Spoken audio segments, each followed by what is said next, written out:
Namo Buddhaya. Do we really exist? It's a simple question, yet deeply profound. Most of us never stop to think about it. But what if I told you that this question lies at the very heart of one of the most powerful concepts in Buddhism, Anatta, or no self? While this question seems simple on the surface, the way the Buddha approached it is far more enlightening than a simple yes or no answer. This video will take you through the fascinating conversation around existence, the self, and how the Buddha's teachings can change the way we understand our very being.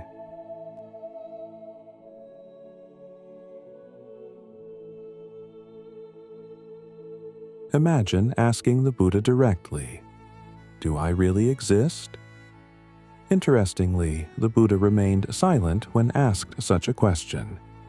Not because he lacked an answer, but because responding with a definitive yes or no would have led to misconceptions and problems.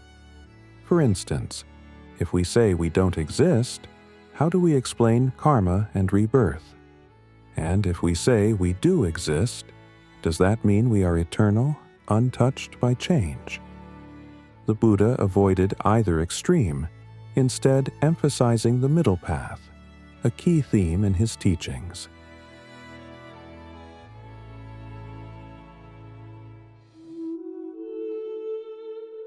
The Buddha's wisdom in remaining silent reflects something profound. Answering questions about existence in black and white terms leads to extremes. On one hand, saying we don't exist leads to nihilism, the belief that nothing has meaning, and on the other hand, saying we do exist leads to eternalism, the belief in an unchanging, permanent self. The Buddha's middle path teaches us to explore the truth between these two. Neither extreme brings true understanding, but by examining the nature of the self, we come closer to understanding reality.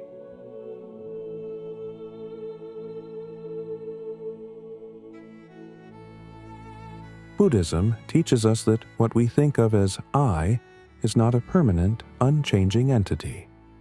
Instead, we often identify with things like our body, mind, senses, and experiences.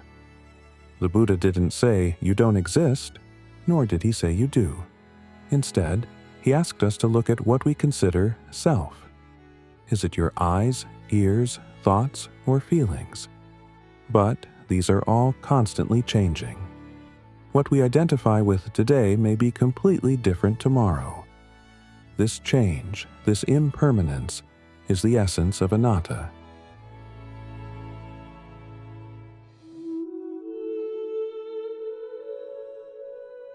In life, we often want to hold on to good feelings, pleasure, and happiness.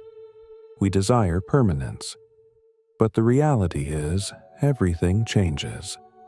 A pleasant experience eventually fades, and when it does, we suffer.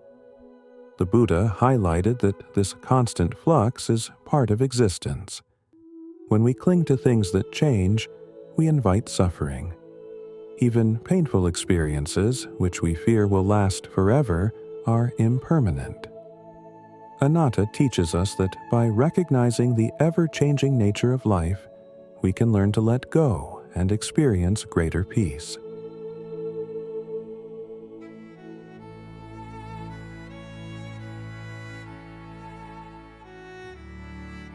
Consider this. You may think of yourself as the person you were 10 years ago, but are you really? Your body has changed. Your thoughts and feelings have evolved, and your life experiences have shaped you in new ways. Yet, we cling to the idea that we are the same self. This is an illusion. The Buddha teaches that understanding the transient nature of who we are helps us accept change without suffering.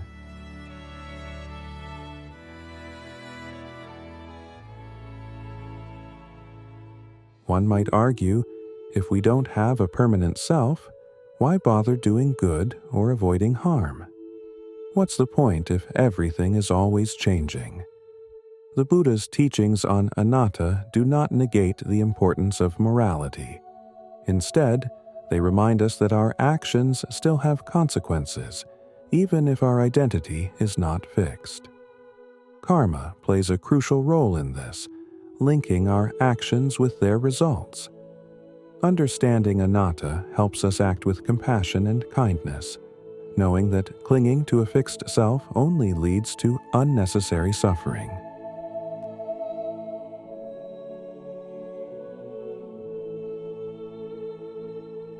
The core of the Buddha's teaching on anatta is not about denying our existence, but about seeing that the self we cling to is not permanent.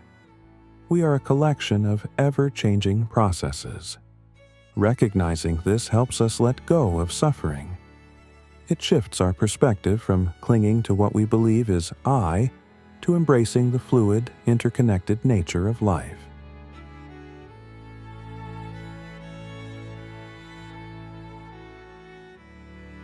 Understanding the concept of anatta brings profound peace.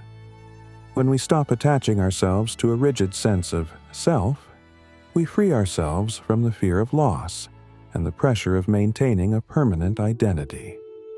The beauty of the Buddha's teachings is that they apply not only in philosophical discussions, but in everyday life. By embracing impermanence and the notion of no self, we find liberation from suffering, making our lives lighter, more compassionate, and deeply connected to the ever-changing world around us.